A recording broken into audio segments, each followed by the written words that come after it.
Assalamualaikum warahmatullahi wabarakatuh. Waalaikumsalam warahmatullahi wabarakatuh.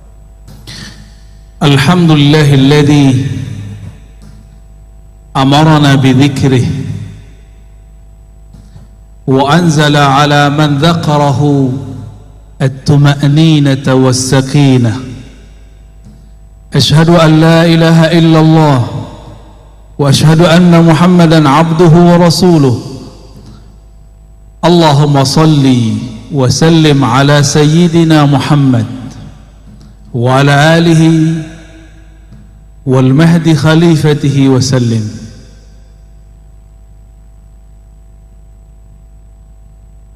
Maulana Syekh Kiai Haji Muhammad Wildan mata'allahu fi hayatih, Tuan Guru Mukri Yusuf, Tuan Guru Hasanuddin, dan pemimpin kita yang kita cintai, Paman Sahbirin, hafizahullah. Semoga Allah jaga beliau, diberikan sifat amanah, sifat adil, sifat rahmah. Amin ya rabbal alamin.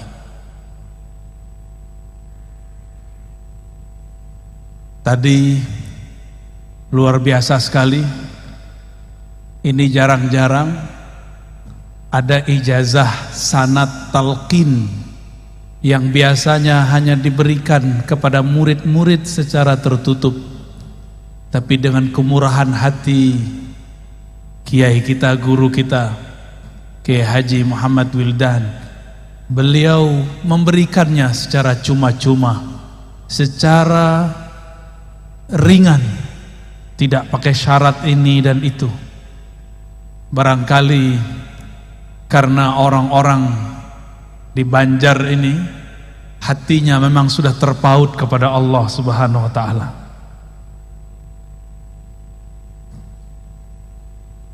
Alhamdulillah, dengan pembacaan sanad tadi, maka siapapun yang hadir, siapapun yang mengatakan qabilna, kami terima, siapapun tadi yang membaca la ilaha illallah, maka lafaz la ilaha illallah yang dia baca bersambung dengan lisan Rasulullah sallallahu alaihi wasallam. Jadi bagi orang-orang yang dia menjaga silsilah keilmuan kepada Rasulullah, lafaz la ilaha illallah pun ada silsilahnya, ada sanadnya. Enggak langsung baca buku, apalagi lewat YouTube, Thariqat baru, Thariqat al-Yutubiyah. Di depan saya banyak ini pengikutnya, mursyidnya nggak jelas. Tadi saya senang sekali melihat nasyid tahlil la ilaha illallah. Mungkin di Indonesia, bahkan Malaysia, Singapura, Brunei sudah tidak ada penampilan zikir dengan teknik-teknik tadi. Kita boleh sebut ini seni berzikir. Di Aceh masih ada, tapi yang tersisa cuma tarinya, tari saman atau tari rifaiyah. Di Palembang masih ada manaqib Syekh Muhammad bin Abdul Karim As-Samman, manaqibnya, tapi zikir dengan teknik yang khusus.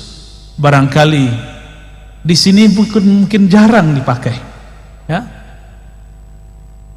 Nanti saya akan membantu mencoba. Kenapa kepala itu gerak-gerak? Itu ada rahasianya. Enggak main gerak-gerak aja itu.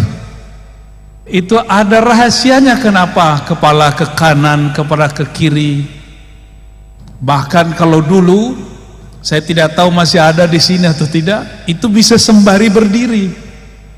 Masih ada, Kalau kami dulu kasih nama ratib berdiri, Tapi oleh orang yang tidak mengerti, mereka katakan ini Syiah. Betapa jahilnya. Ini ada di kalangan ulama Ahlus Sunnah, bukan dari Syiah. Syiah tiada urusan dengan thariqat zikir. Syiah itu urusannya urusan politik sahabat. urusan politik Ahlul Bait. Mereka tidak urus zikir-zikir begini.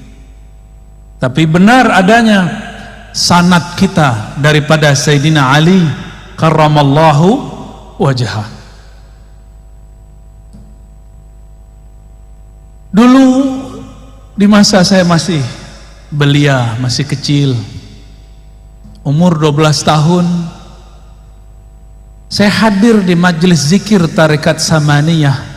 Guru saya Abuya Al-Hasan Al-Basri, namanya mirip seperti di sanad, tapi beliau Al-Minangkabawi, sedangkan yang di sanad lain lagi. Abuya Hasan Al-Basri, apa karamahnya? Saya belum ditalkin zikir tapi sudah fana duluan. Ketika beliau memimpin zikir ba'da salat isya, afdalu dzikri la ilaha illallah. Ketika beliau baca la ilaha illallah pertama, badan saya langsung bergetar. Kolbu ini seperti berguncang. Itulah zalzalah sebelum zalzalah. Gempa di dalam kolbu. Idza dzukirallah wajilat qulubuhum. Disebut nama Allah, kolbunya berguncang. Karena badan saya masih kecil, akal saya masih belia, umur 12 tahun, akhirnya hilang. Tapi terasanya indahnya bukan main. Kapan saya sadar? Ketika semua orang sudah selesai sholat, sudah duduk ke tempatnya masing-masing, saya masih duduk, kepala masih ke bawah, masih mengarah kepada jantung. Rasa itu tidak pernah saya lupakan sampai hari ini. Nikmatnya ketika kalimatullah masuk ke dalam kolbu. Inilah yang diajarkan oleh dulu Datuk Kalampayan, ya, benar bacanya gitu, Syekh Maulana Muhammad Arsyad Al-Banjari. Boleh juga kita sebut beliau Al-Madani karena lama di Madinah. Beliau bertalaqi dulu kepada khalifahnya Syekh Muhammad Abdul Karim Samman yang ada di Madinah, namanya Syekh Abdul Somad Al-Falimbani. Talqin apa yang beliau ajarkan? Talqin la ilaha illallah. Maka tidak salah muqaddimah tadi, sangat luar biasa, yang dipakai oleh kibarul aulia, pembesar-pembesar aulia, itulah ilaha illallah. Yang menjadi makanan para salik, itulah ilaha illallah. Yang menjadi pembuka tabir-tabir hijab dalam diri, itulah ilaha illallah. Tapi kenapa kalau kita baca la ilaha illallah tidak ada efek? Mungkin kita hanya melakukan zahirnya, batinnya belum mengikuti. Maka sebagai pelengkap nanti ada talqin zikir thariqat. Kalau tadi talqin zikir riwayat, insyaallah nanti saya kasih sebelum kita bubar, sebelum pulang. Karena menghormati Tuan Guru Wildan, beliau sudah bermurah hati memberikan sanad riwayat talqin. Dengan keberkahan juga guru-guru kita, Datuk Kalampayan, begitu juga Abah Guru Sekumpul yang saya sangat cintai beliau. Maka kami pun akan talqinkan insyaallah metode zikir baca la ilaha illallah yang musalsal inda ahli turuq sufiyah, yang dulu dipraktekkan oleh para ahli-ahli thariqah, sehingga tahu kita kenapa kepala bergerak ke kiri, ke kanan, ke bawah. Itu ada rahasianya. Insyaallah tolong diingatkan nanti, ya. Sebelum sampai ke sana, maka kita ambil dalam surat Muhammad ayat 19, Allah berfirman, fa'lam annahu la ilaha illallah. Kita potong saja sampai di situ, ya. Fa'lam, maka ketahuilah. Oleh beberapa ulama diartikan maka ilmuilah bahwasannya lisya'annya la ilaha illallah, tiada ilah. Apa makna ilah? Ilah itu berarti sesuatu yang dituju, yang dimaksud. Dalam bahasa Melayu lama, maksud itu artinya tujuan. Maka mereka mengatakan tiada yang dituju kecuali Allah. Belakangan kata tuju berubah makna, ada yang mengartikan suka dan cinta.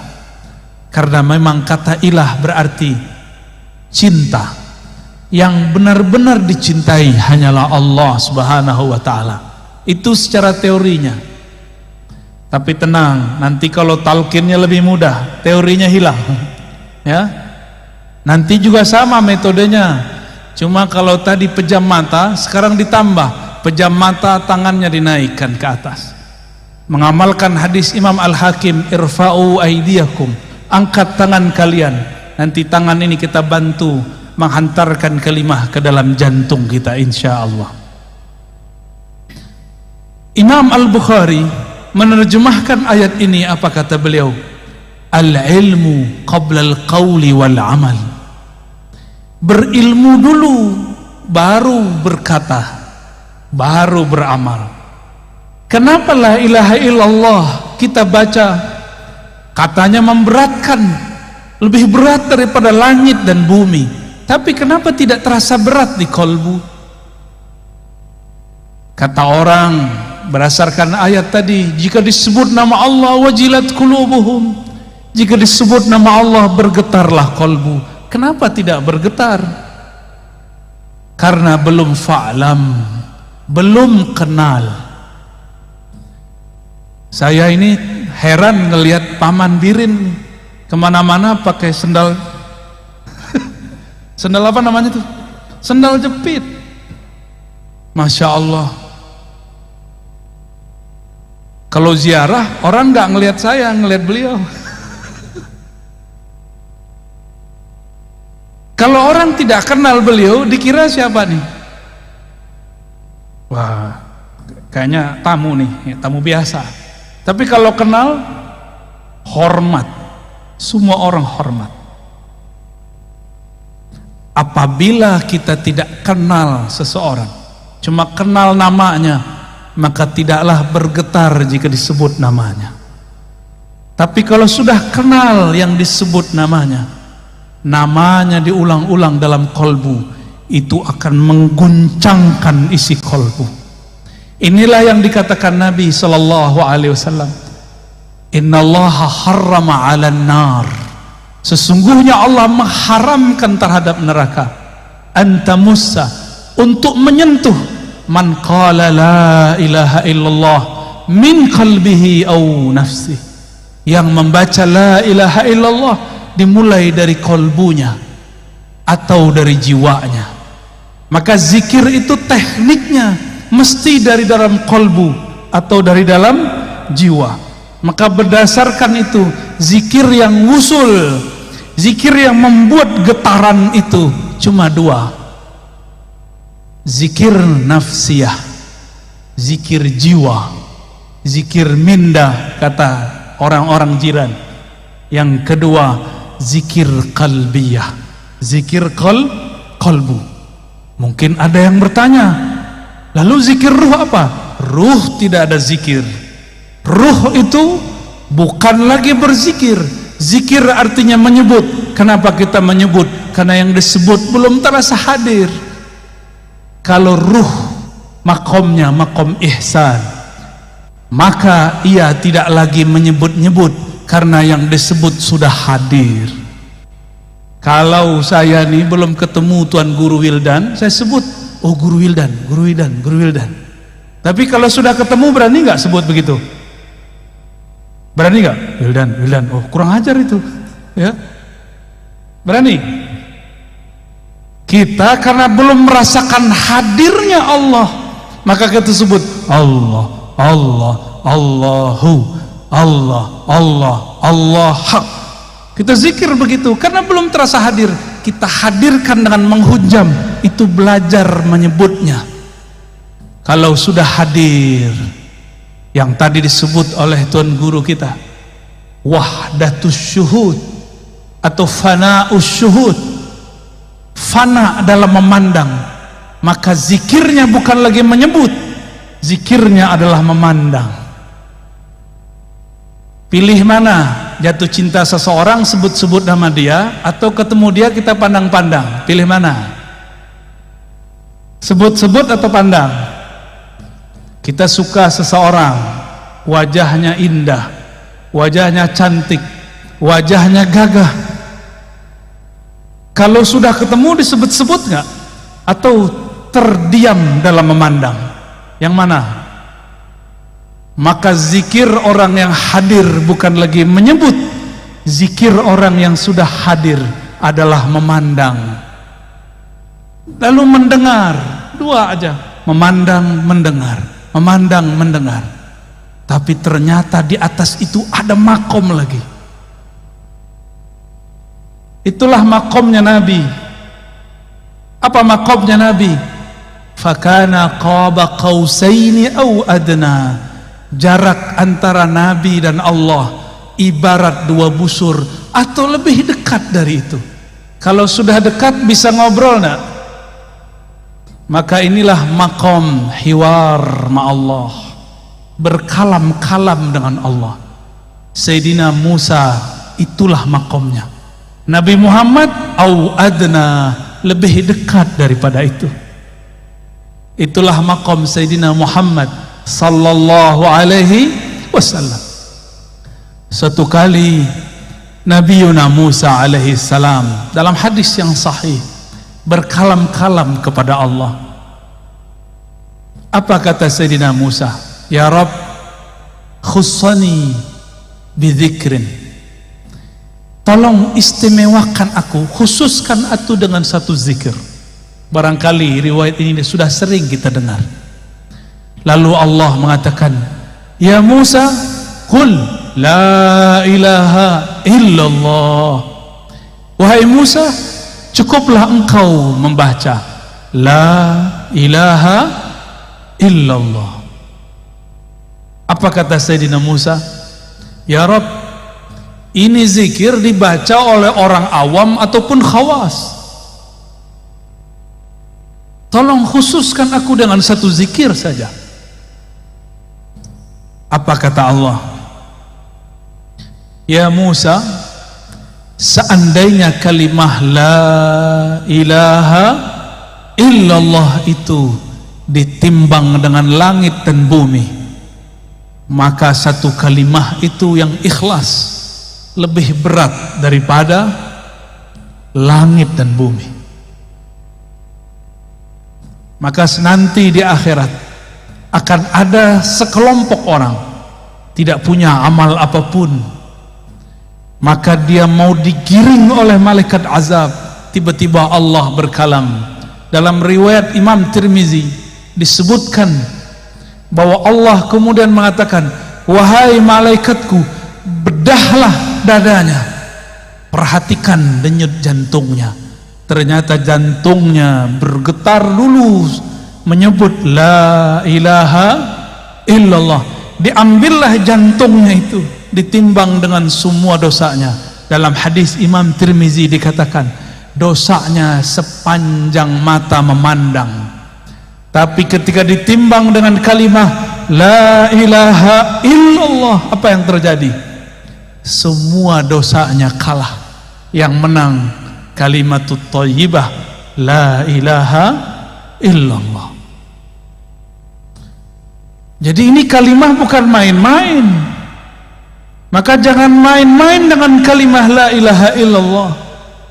Ini lebih berat daripada langit dan bumi, lebih berat daripada gunung, lebih berat daripada air yang ada di lautan. Gak ada apa-apanya. Maka Sayyidina Musa kemudian berzikir la ilaha illallah. Dalam riwayat lain, disitulah terjadi dialog panjang antara Nabi Musa dan Jibril. Beliau melihat di ufuk suatu ufuk, suatu ujung bumi, banyak sekali umat. Kata Nabi Musa, "Hai Jibril, itukah umatku?" Kata Sayyidina Jibril, "Betul." Lalu beliau diperjalankan lagi ke negeri yang lain. Maka Sayyidina Musa melihat umat yang lebih banyak daripada umatnya. Kata Sayyidina Musa, "Hai Jibril, itu umat siapa?" "Umatku juga." Nabi Musa sudah nggak yakin karena umatnya banyak dulu ingkar. Kata Nabi, kata Sayyidina Jibril, "Wahai Musa, itu umat akhir zaman." Kita di akhir zaman bukan? Di akhir zaman. Namun Nabi Musa kepedean. Bril, itu umat saya bukan? Saya enggak yang jadi nabinya. Nabi Musa sama Jibril itu udah kayak orang kenalan, bro panggilnya. Bro Jibril, itu umat saya bukan? Bukan, kata Jibril. Oh, kok bukan saya jadi umatnya? Kata Sayyidina Jibril alaihissalam, itu umat akhir zaman. Kalau gitu saya aja jadi umat akhir zaman. Maka memintalah Sayyidina Musa, "Ya Allah, jadikan aku nabi umat akhir zaman." Apa kata Allah? "La ya Musa." Tidak wahai Musa. Nabi akhir zaman itu Muhammad sallallahu alaihi wasallam. Disitulah beliau angkat tangan, "Ya Rabb, kalau begitu jadikan aku salah satu dari umat akhir zaman, umat corona." Ya. Jadi jangan sedih jadi umat corona, nikmati. Inilah dulu yang diminta oleh Sayyidina Musa. Di akhir zaman ini semua bala bencana ada, banjir ada. Ini Banjar lagi panen banjir Pak Gubernurnya. Kita berdoa semoga segala Allah selesaikan ya. Nanti diberikan jalan insyaallah. Amin ya rabbal alamin. Siapa yang terkena musibah semoga tetap bersabar. Innallaha ma'ana. Itu Nabi Musa. Dulu pernah doa enggak? Ya Allah, dulu di alam sana pernah doa enggak? Gak ingat kan? Gak ada yang ingat, saya juga gak ingat. Tapi sebenarnya kita dulu semuanya berdoa. Dulu di alam arwah semua kita dulu berdoa. Ya Rabb, jika Engkau utus kami, lahirkan kami dengan jasad fisik, lahirkan kami sebagai umat Ahmad. Dulu sudah ada namanya Ahmad, memancar darinya yang disebut Nur Muhammad sallallahu alaihi wasallam. Mirip-mirip seperti tadi lingkaran tadi, persis seperti itu. Di tengahnya ada Ahmad, lalu ada lingkaran pertama, lingkaran kedua, begitulah terus sampai 124.000. 124.000 inilah mereka semuanya meminta agar menjadi umat Nabi Muhammad sallallahu alaihi wasallam. Sang Ahmad ketika dilahirkan menjadi Muhammad. Lalu selebihnya ada semua para nabi, para rasul, jumlahnya berapa? 124.000.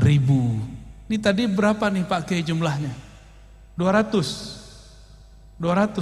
Bisa dibayangkan 124.000 cahaya mengelilingi Sang Ahmad dengan cahayanya Nur Muhammad sallallahu alaihi wasallam.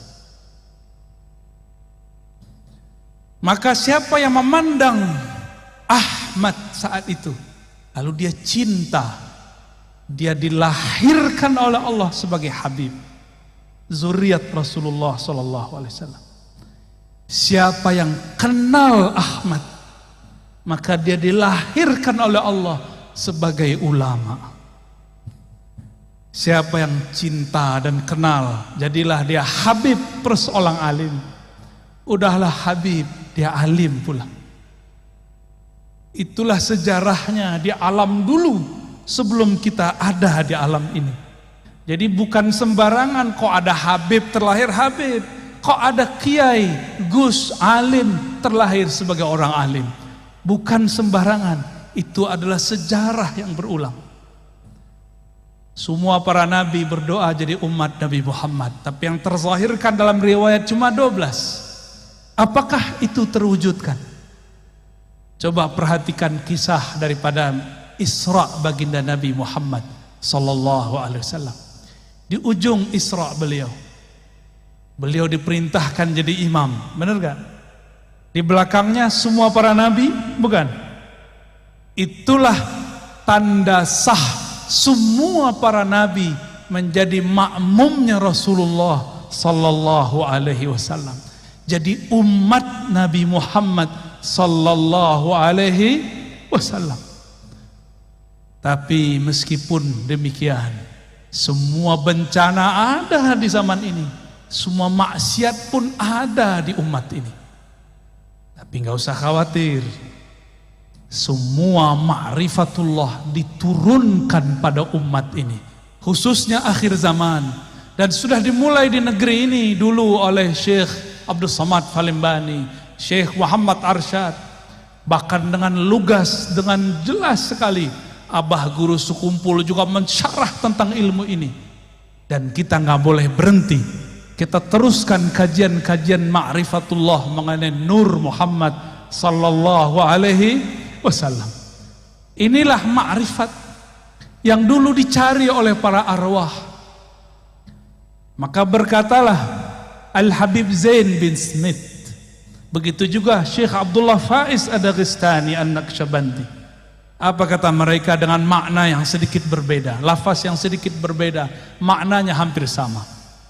Siapa yang wafat, meninggal, mati, belum cukup suluknya, riyadahnya, belum cukup ma'rifatnya, maka dia, jika dia seorang mukmin, dia mesti menyempurnakan jika masuk alam kubur.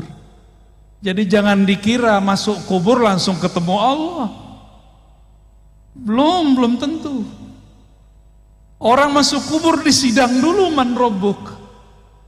Kecuali seperti tadi saya dijemput oleh timnya Paman Birin, keluar dari pesawat langsung ada yang jemput, nggak perlu lewat-lewat tempat biasa. Itu kalau kenal yang punya, yang mimpin negeri Kalsel, yang menguasai rajanya alam barzakh, yang boleh membantu di padang mahsyar siapa? Baginda Rasulullah sallallahu alaihi wasallam. Maka siapa yang kenal beliau, sering menyapa beliau, sering berselawat kepada beliau, nanti beliau kirim orang-orangnya untuk menjaga kita. Bahkan jika kita ini orang spesial, Rasulullah sendiri yang menyambutnya. Kalau disambut oleh Rasulullah, berani nggak mungkar nakir tanya? Mungkar nakir langsung bilang, siap Pak Wali. Bukan wali kota, waliullah. Gak berani mungkar nakir sentuh. Kenapa? Karena dia kekasih Rasulullah sallallahu alaihi wasallam. Maka yang ditanya di kubur cuma dua, mukmin, munafik.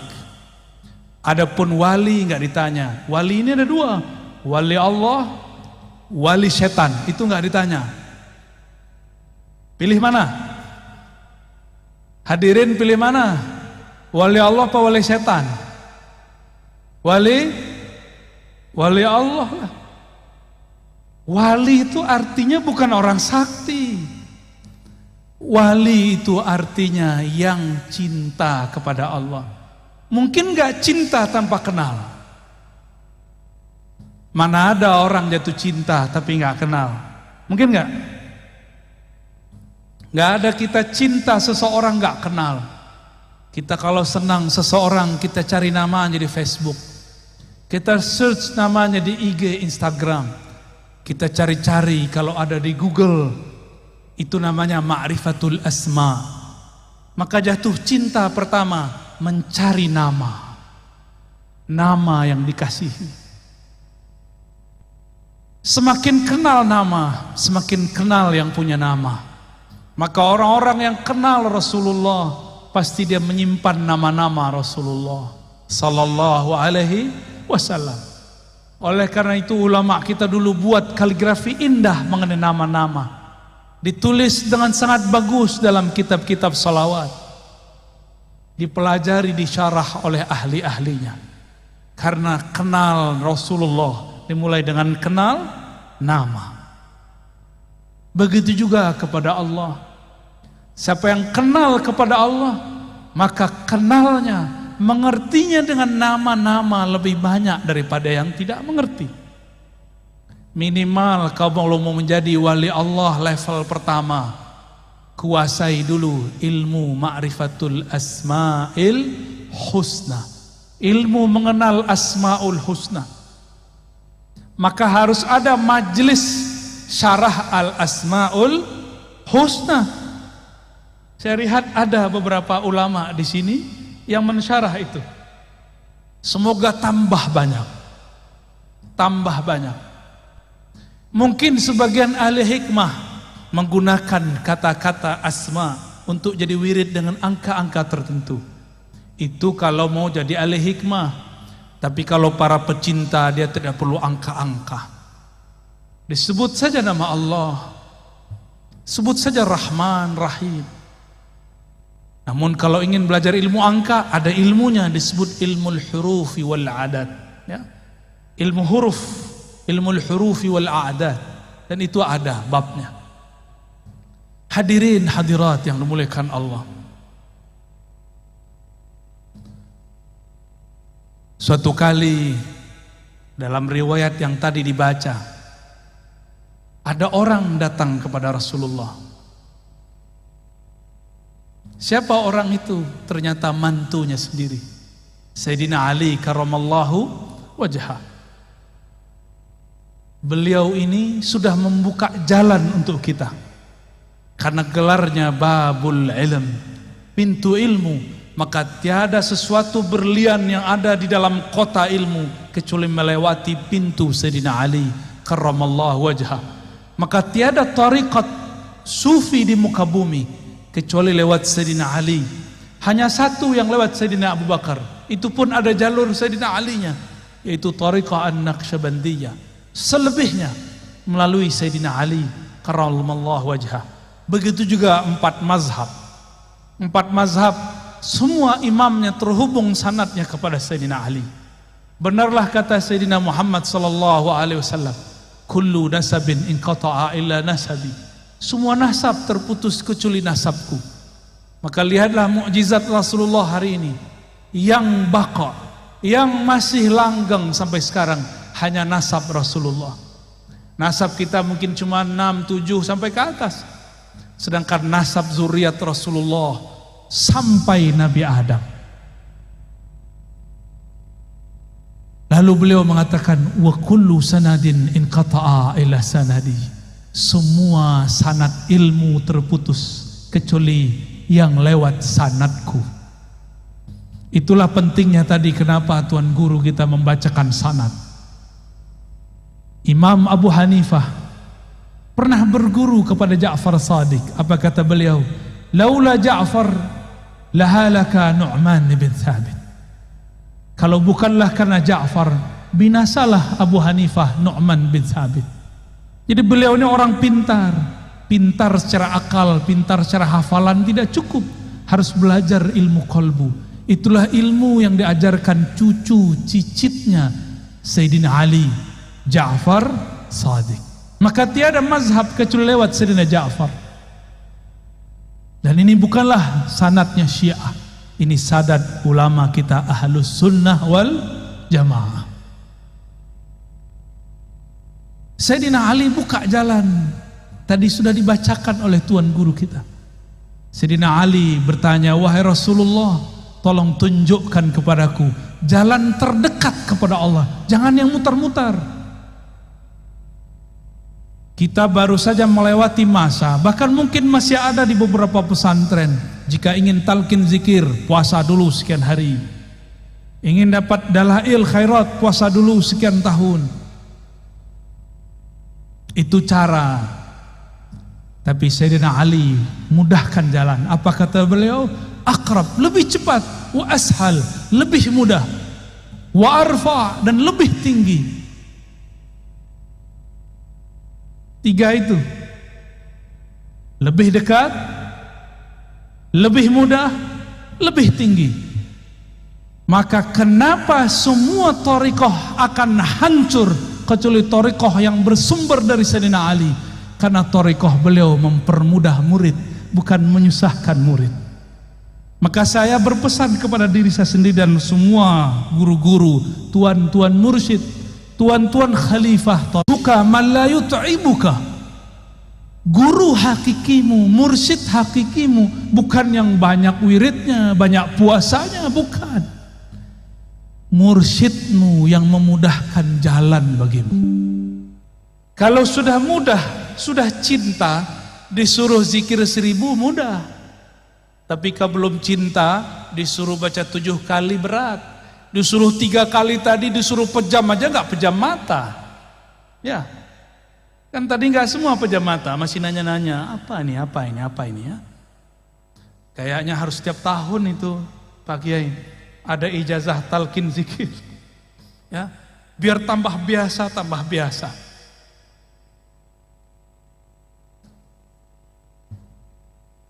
Saya dapat sanad ijazah thariqah samaniyah daripada Abuya Masri. Namanya pakai ri belakangnya. Abuya Masri, Abuya Hasan Basri, Abuya Darlis bin Hasan Basri. 3 orang itu mentalkinkan zikir la ilaha illallah yang tadi adinda santri baca. Termasuk zikir hu Allah. Allahu itu ada titiknya. Tadi Bapak Ibu Saudara lihatnya, itu duduk bisa lama begitu. Latihan berapa bulan? Kesemutan nggak tadi? Iya, benar ya, kesemutan. Kalau sudah asik zikrullah, kesemutannya nanti hilang. Yang ada keasikan. Maka barakallahu lakum, ya. Sudah sebut-sebut nama Allah, pasti disebut di sana. Di sana mirip bajunya seperti kalian, cuma mereka berserban semua.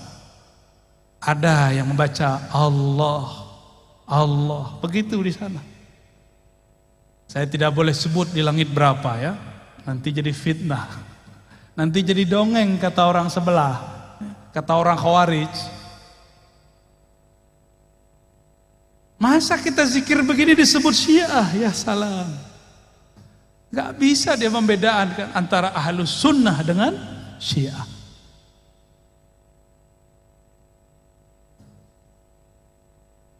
Sayyidina Ali kemudian dipanggil oleh Nabi. Apa kata Sayyidina Nabi SAW? Wahai Ali, hendaklah engkau banyak-banyak dawamkan zikrullah dalam khalwatmu, dalam sepimu, dalam sunyimu. Kata Sayyidina Ali, kalau itu saya tahu wahai Rasulullah. Gimana caranya? Lalu Nabi SAW mengatakan, barulah muncul teknik, itu namanya teknik zikir. Wahai Ali, supaya jiwa dan kolbu itu ikut serta dalam zikir, muncullah teknik berzikir. Bahasa Arabnya kaifiyatuz zikr, kaifiyat berzikir, tata cara. Pikiran kita kalau zikir macam-macam nggak? Kalau lagi sholat, bener? Hatta Paman Birin kalau sholat pikirannya kemana-mana, jujur ya Pak. Para kiai kita sama, saya sama. Bedanya, saya diajarkan guru bagaimana cara memagar pikiran. Kita pagar dari 7 arah. Ada caranya. Udah dipagar dari 6 arah. Ternyata yang paling bahaya yang dari dalam ini. Maka Nabi mengatakan kepada Sayyidina Ali, ya Ali, aghmid ainaik. Wahai Ali, pejamkan kedua matamu. Kenapa mata mesti dipejam? Karena 2 mata ini penghalang pikiran. hijab bagi kolbu. Kalau mata masih memandang, maka basirah dalam kolbu terhalang.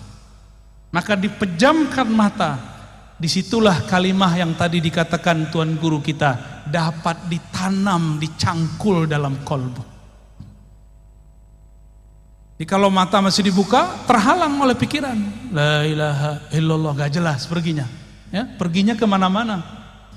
Tapi kalau mata dipejam, tinggal telinganya difokuskan. Fokuskan kepada lafaz guru. Supaya tangan tidak kemana-mana. Di hadis Imam Hakim, irfa'u aidiakum, angkat tangan kalian. Ada teknik begitu. Makanya jangan heran, di kitab-kitab lama masih ditulis kalau zikir itu tangannya diginikan. Allah, Allah, masih ada di sini. Itu bukan ajaran Syiah, itu ajaran Ahlus Sunnah wal Jamaah, diangkat tangannya. Bedanya kalau muridnya sahabat, gurunya Rasulullah, sekali angkat tangan wusul sahabat Rasulullah. Kita ada berkali-kali angkat, nggak usul-usul juga. Makanya diulang, dilatih lagi, sampai kemudian kaki pun ikut bergerak. Jadilah dia gerakan-gerakan zikir. Alladzina yazkurunallaha qiyaman. Orang-orang yang berzikir tidak hanya lagi duduk, tapi juga sedang berdiri. Itu dalilnya. Bahwa boleh berzikir sembari berdiri. Al-Muhaddis Al-Kabir Al-Azim Sidi Abdul Aziz Al-Ghummari, barangkali Tuan Guru pernah ketemu beliau, ya, kawan daripada Syekh Yasin Al-Fadani. Itu kalau zikir beliau ikut jingkrak naik ke atas. La ilaha illallah, badannya naik. Ulama ini kan udah jarang olahraga, maka cocok sekali zikir saman tadi untuk zikir para kiai. Ya. Pulang-pulang makan nasi kebuli, ya. Apalagi ada kambing, ya salam, kolesterol. Kalau ulama zikir banyak, gerak kurang, ngajar banyak, kolesterol. Maka zikir tadi itu menjadi riyadhah, tidak hanya bagi kolbu, tapi juga bagi badan. Zikir itu panas. Kenapa ada orang latihan supaya badannya keren, apa namanya, six pack, petak-petaknya ada 6. Ya, apa yang dilakukan? Latihan berulang-ulang mengangkat berat. Benar? Sama.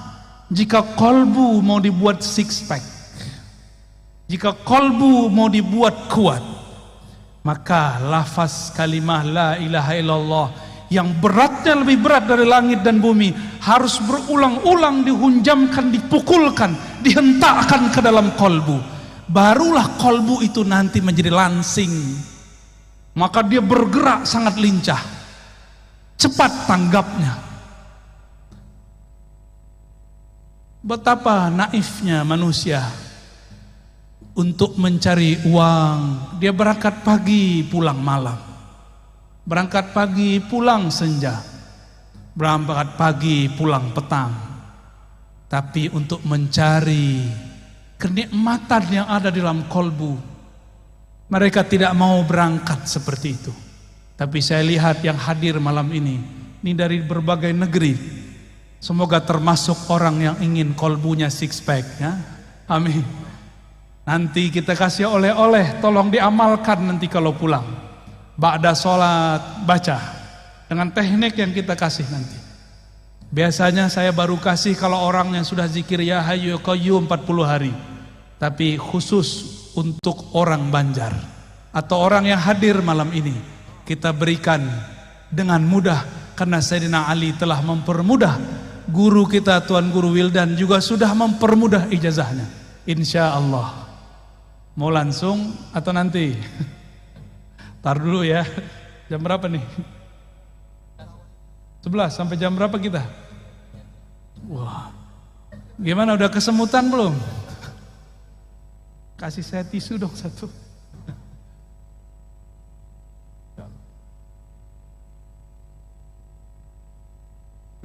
Oke. Jadi rumus kalau orang mau ahli dalam kolbu sama seperti rumus jika ingin kuat secara badan. Betapa aneh orang sakit jantung, katakan dokter sama dia, wahai tuan, supaya sehat jantung Anda, jalanlah setiap hari 30 menit. Benar? Jalanlah 1 jam, jalanlah 1 kilo, 2 kilo. Kalau dokter yang berfatwa, kita dengar. Sekarang ada kiai, ada guru, ada ustadz, ada para syaikh. Mereka sedang memberikan obat bagi kolbu. Tapi sayang sekali, pasiennya bandel-bandel. Ya, zikir itu banyak, tapi zikir yang dapat jadi obat tidak banyak. Sebagaimana obat itu banyak, tapi yang efektif mengobati badan harus sesuai dengan resepnya dokter. Dokter itu bukan orang yang cuma belajar sebentar, setahun 2 tahun. Dokter itu kuliahnya 4 tahun, praktek koasnya 2 tahun, 6 tahun baru bisa mengobati badan. Apalagi kalau ingin mengobati kolbu. Kalau jam terbang kolbunya sebentar, bagaimana ia akan menghendak mengobati kolbu? Maka anak-anak kita kalau mudanya sibuk bermain, nonton, nge-game, jadi apa nanti dia kalau dewasa? Kalau bapak-bapak ini masih sibuk nonton, bagaimana nanti dia ketika ajal datang? Harus punya satu waktu dia berkhalwat, bersepi-sepi dengan Allah Subhanahu wa ta'ala. Maka Nabi berkata kepada Sayyidina Ali, "Ya Ali, ghammid ainaik." Wahai Ali, pejamkan matamu. Lalu isma' minni salasan, dengarkan aku baca la ilaha illallah 3 kali. Ini diperdebatkan caranya.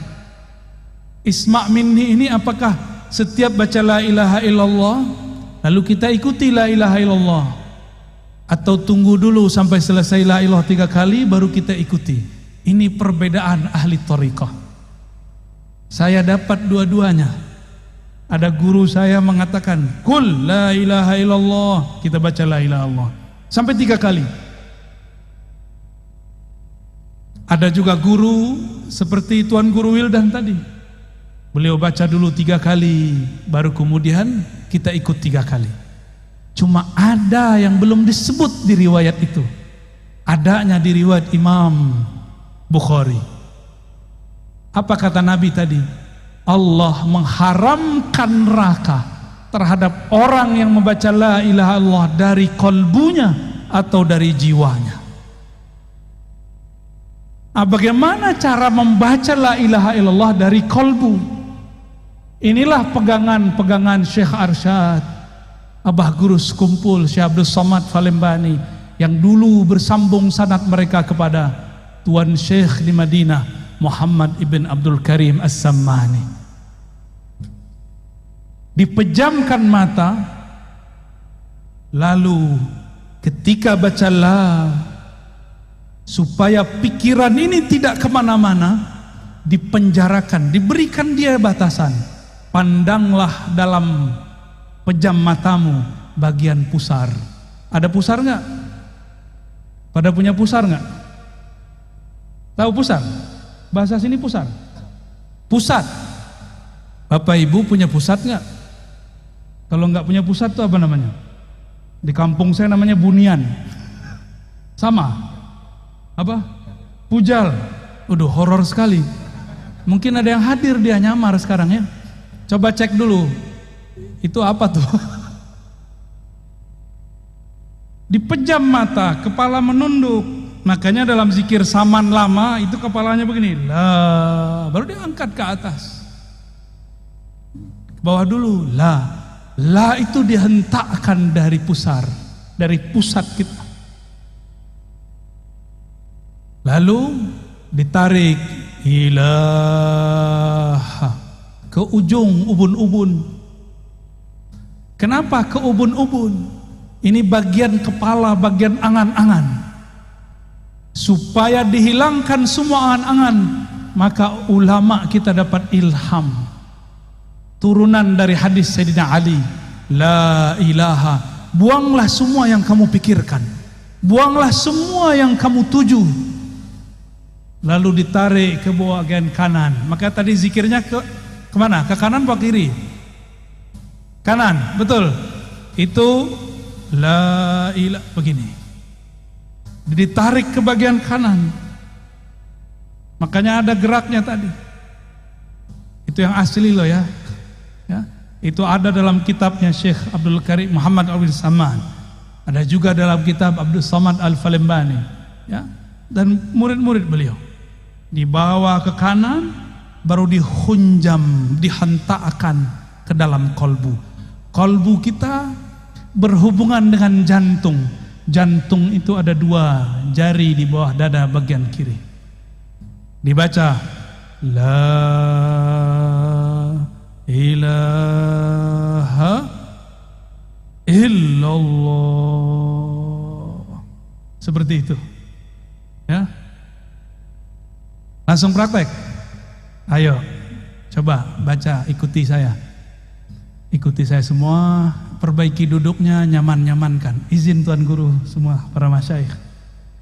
Baca syahadat, asyhadu an la ilaha illallah.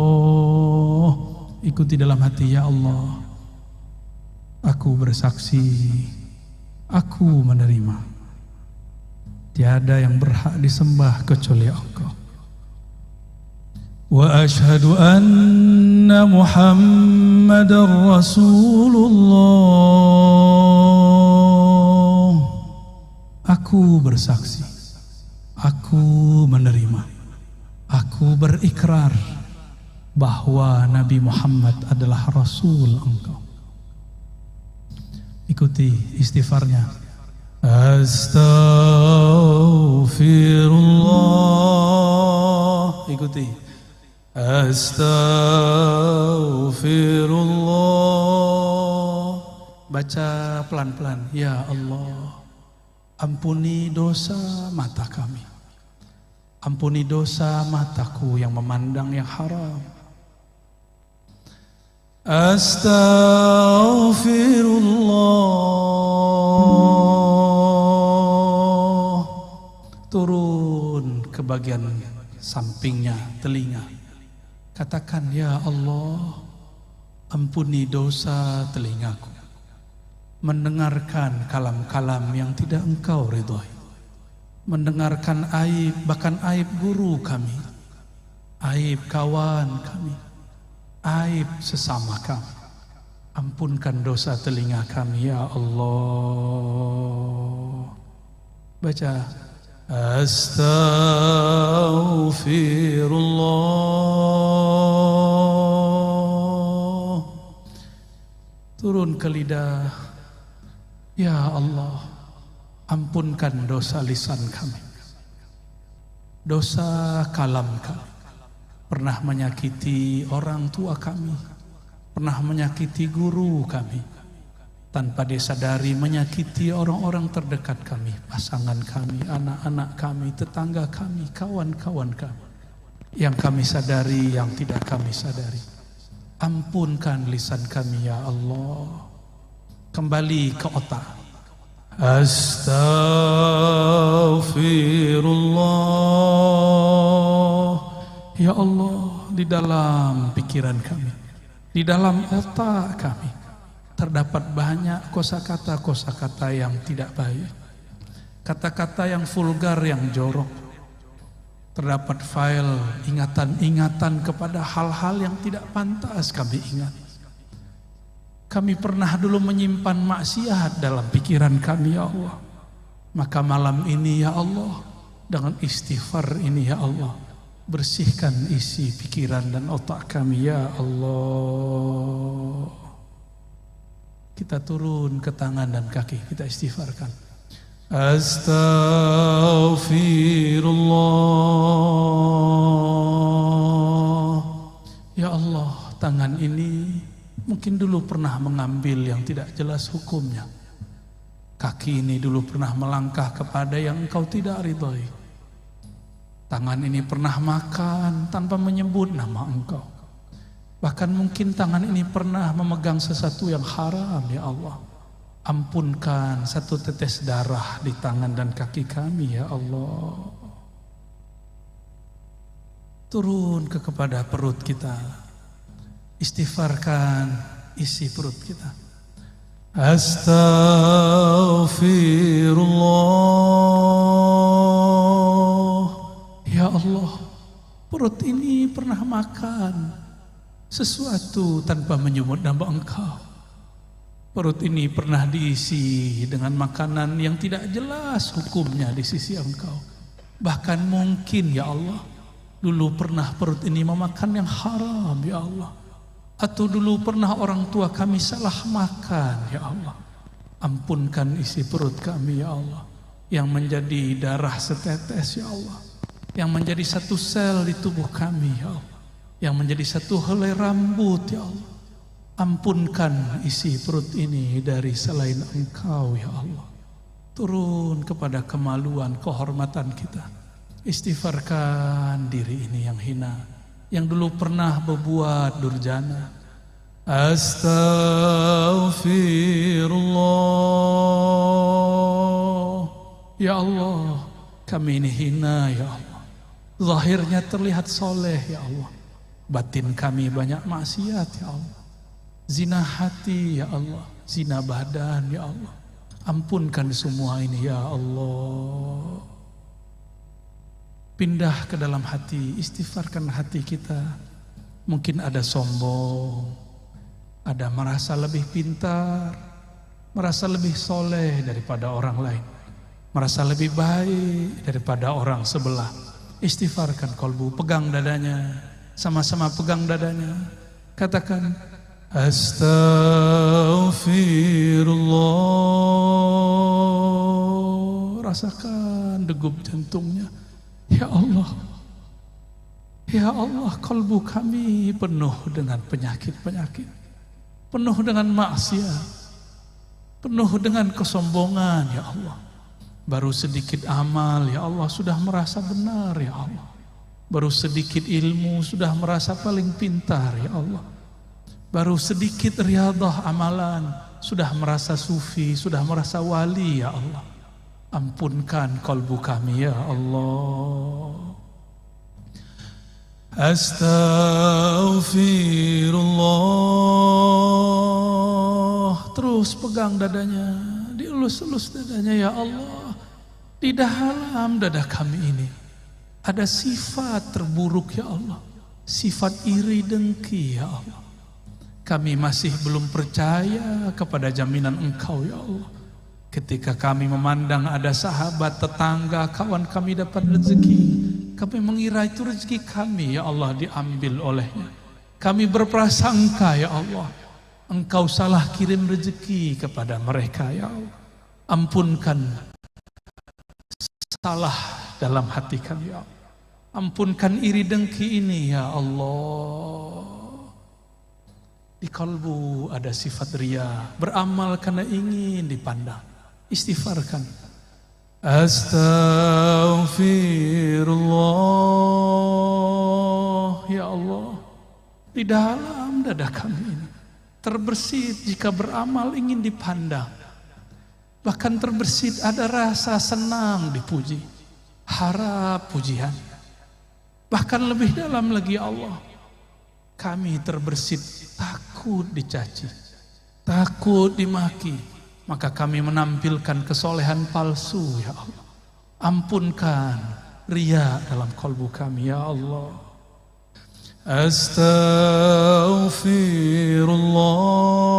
Astaghfirullah. Ya Allah, di dalam kalbu kami ada kelalaian, ya Allah. Ada lalai mengingat Engkau, ya Allah. Bahkan kami lalai mengingat Engkau dalam ruku dan sujud kami, ya Allah. Bagaimana mungkin, ya Rabb, solat ini diterima, baru saja takbir kami lupa lalai kepada Engkau, ya Allah. Ampunkan solat kami yang tidak khusyuk itu, ya Allah. Ampunkan baca Quran yang tidak tulus ini ya Allah. Ampunkan kolbu kami yang keras ini ya Allah. Ampunkan kolbu kami yang malam ini ingin menyebut nama Engkau tapi belum tersentuh ya Allah. Terakhir kita istighfarkan orang tua, pasangan, keturunan, anak-anak, tetangga, bahkan semua umat kita istighfarkan. Astaghfirullah ya Allah. Dosa kami kepada orang tua kami banyak ya Allah. Dosa kami kepada pasangan kami banyak ya Allah. Kami mengkasari mereka ya Allah. Kami pernah membentak mereka ya Allah. Ampunkan dosa kasar kami ya Allah. Dosa-dosa kami yang menyinggung mereka ya Allah. Begitu juga ampunkan ya Rabb dosa semua umat. Dosa semua umat yang bersyahadat kepada Engkau, menerima baginda Rasulullah senabi Engkau. Al-Fatihah sama-sama. A'udzu billahi minasy syaithanir rajim. Bismillahirrahmanirrahim. Alhamdulillahi rabbil alamin. Ar-Rahmanir Rahim. Maliki yaumiddin. Iyyaka na'budu wa iyyaka nasta'in. Ihdinas siratal mustaqim. Siratal ladzina an'amta 'alaihim ghairil maghdubi 'alaihim waladdallin.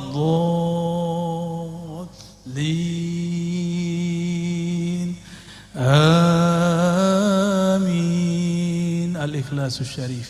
Bismillahirrahmanirrahim. Baca surah Al-Ikhlas. Qul huwallahu ahad, Allahus samad, lam yalid wa lam yulad wa lam yakul lahu kufuwan ahad. Inna Allaha wa malaikatahu yusalluna 'alan nabiy.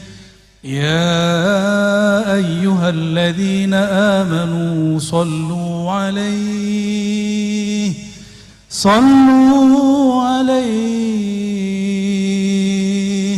Sallu alaihi wa sallimu taslima.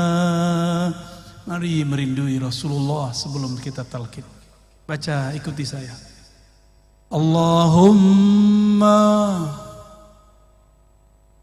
salli ala Sayyidina Muhammad. Allahumma salli ala Sayyidina Muhammad. Salli ala Sayyidina Muhammad. Ikuti, baca dengan lisan yang lirih, yang lembut. Ya Allah, sampaikan salam rindu kami, sampaikan salam dari ruh kami kepada ayahanda ruh kami, Nabi Muhammad sallallahu alaihi wasallam. Allahumma, sama-sama. Allahumma salli ala Sayyidina Muhammad. Ya Allah, sampaikan salam kami, rindu kami, cinta kami kepada baginda Nabi Muhammad sallallahu alaihi wasallam. Sampaikan maaf kami ya Allah. Kalbu ini ingin merinduinya tapi tidak dapat merinduinya. Ingin memandang wajahnya tapi mimpi pun kami belum dapat ya Allah. Ingin memandang keindahan akhlaknya tapi akhlak kami belum seindah akhlaknya ya Allah. Allahumma salli ala Sayyidina Muhammad. Ya Allah, sampaikanlah ya Rabb rahmat Engkau, kasih sayang Engkau, limpahkan jualah kepada ayahanda ruh kami, baginda Nabi Muhammad Abu Ruh, Nabiuna Tauhid la ilaha Rasuluna Muhammad sallallahu alaihi wasallam. Ikuti sama-sama. As-salatu wassalamu alaika ya sayyidi ya habibi ya Rasulullah.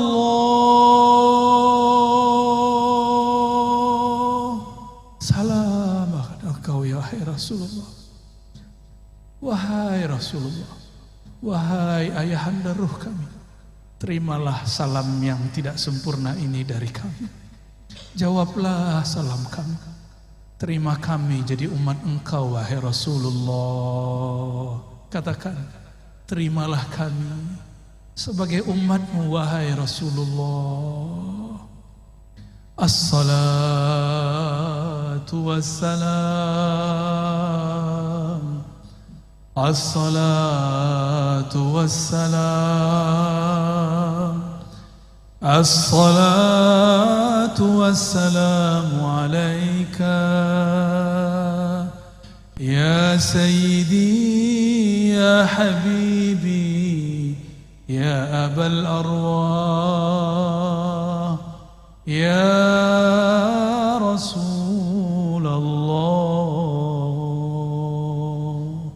Terima salam kami wahai Rasul. Ikuti saya. Ilahi ya Allah, luruskan niat kami ya Allah. Anta maqsudi, hanya Engkau tujuan kami ya Allah. Wa ridhaka matlubi, hanya ridha Engkau ya Allah yang kami cari.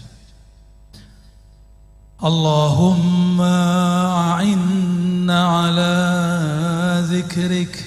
Ikuti. Allahumma a'inna ala zikrik. Ya Allah, bantulah kolbu kami, bantulah lisan kami menyebut nama Engkau yang berat, nama Engkau Ismul Jalalah Allah, Tauhid la ilaha illallah. Bantu kami ya Allah mensyukuri nikmat-Mu, membaguskan ibadah kepadamu. Coba angkat tangannya ya, satu aja bagian kanan tangannya, lalu di bawah ke pusar, la, ditarik ke ubun-ubun, ilaha, dibawa ke kanan, illallah, hunjam ke kolbu, illallah, dihentakkan ke dalam jantung kita. Jantung berkaitan dengan kolbu. Lagi diulang di atas, la ilaha illallah,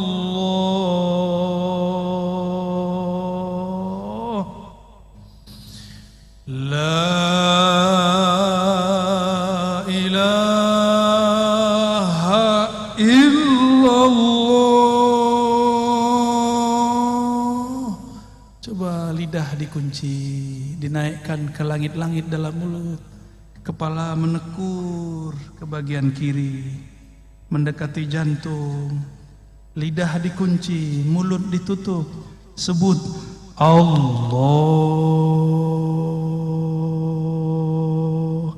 Allah, Allah, terus ya Allah, teruskan Allah, lidah tetap dikunci, sebut nama Allah. Sekarang teriak tapi dalam diri, di dalam diri, tidak bersuara, teriak di dalam kolbu, teriakkan ke dalam kolbu. Baca, Ya Allah.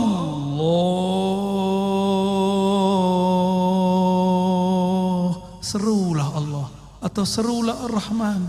Qul ud'ullah aw ud'ur Rahman. Seru, Ya Allah. Dorong selain nama Allah. Bahkan nama sendiri pun ditiadakan. Tiada nama kekasih, tiada nama harta, tiada mobil, tiada rumah. Hanya ada nama Allah. Terus baca pelan-pelan. Ya Allah. Sedalam-dalamnya, selembut-lembutnya. Allah.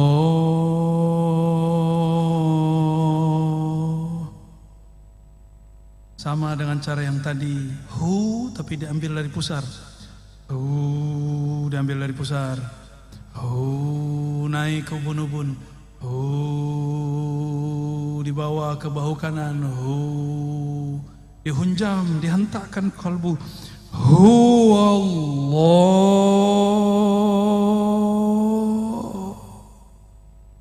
Lagi pelan-pelan zikir kita yang lembut. Dibawa ke ubun-ubun, bahu kanan dihunjam. Illallah. Allah. Kunci lagi lidahnya, tutup mulutnya sejenak.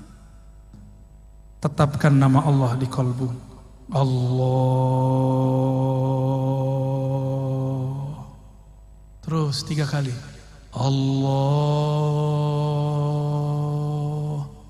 Ya Allah. Baca sama-sama. Muhammadur Rasulullah. Sama-sama. Muhammadur Rasulullah.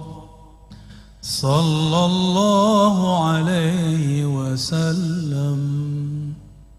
Kalimatul haqqi 'alaiha nahya wa 'alaiha namut wa biha nub'atsu wa biha nadkhulu ila jannatika ya rabbal alamin.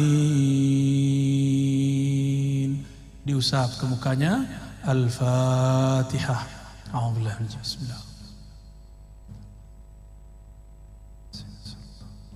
Siratal ladzina an'amta 'alaihim ghairil maghdubi 'alaihim waladdallin. Amin. Saya juga ikut inggil tabarruk, mengambil berkah. Saya ijazahkan siapa yang hadir untuk mengamalkan, bukan untuk mengajarkan. Ya, untuk mengamalkan setiap ba'da salat minimal dibaca 7 kali la ilaha illallah dengan dihunjam, dihentakkan ke dalam jantung. Lalu Allahnya dibaca juga sebanyak minimal 7 kali. Afdalnya 40 kali. Semakin banyak menyebut nama Allah di kalbu, semakin banyak ketenangan di dalam kalbu. Kalau nanti sudah bisa lebih banyak, naikkan menjadi 100. Menyebut nama Allah di kalbu, bertahap pelan-pelan. Semoga nanti Allah perbanyak. Nyatalah ayat ya ayyuhallazina amanu zkurullaha dzikran katsira. Wahai orang beriman, sebutlah nama Allah, zikirlah kepada Allah sebanyak-banyaknya. Ya, kirim Fatihahnya untuk liridhaillah, ya. Siapa yang bisa catat dicatat. Pertama liridhaillahi tabaraka taala. Yang kedua di Sayyidina Nabi sallallahu alaihi wasallam. Ada penyempurna sekarang, tambahan penyempurna semua thariqah, mengirim Al-Fatihah untuk Imam akhir zaman, Imamun Al-Mahdi. Maka dalam kaifiat zikir saya ada tambahan wa ila al-Mahdi khalifatillah. Baru ditambahkan wa ila Sayyidina Al-Khidir alaihi salam. Lalu ditambahkan wa ila Sayyidi Syekh Abdul Qadir Jilani Al-Qutub Ar-Rabbani. Lalu ditambahkan Sayyidi Abil Hasan Syazili. Lalu ditambahkan Muhammad Bahaiddin Shah Naqsyabandi.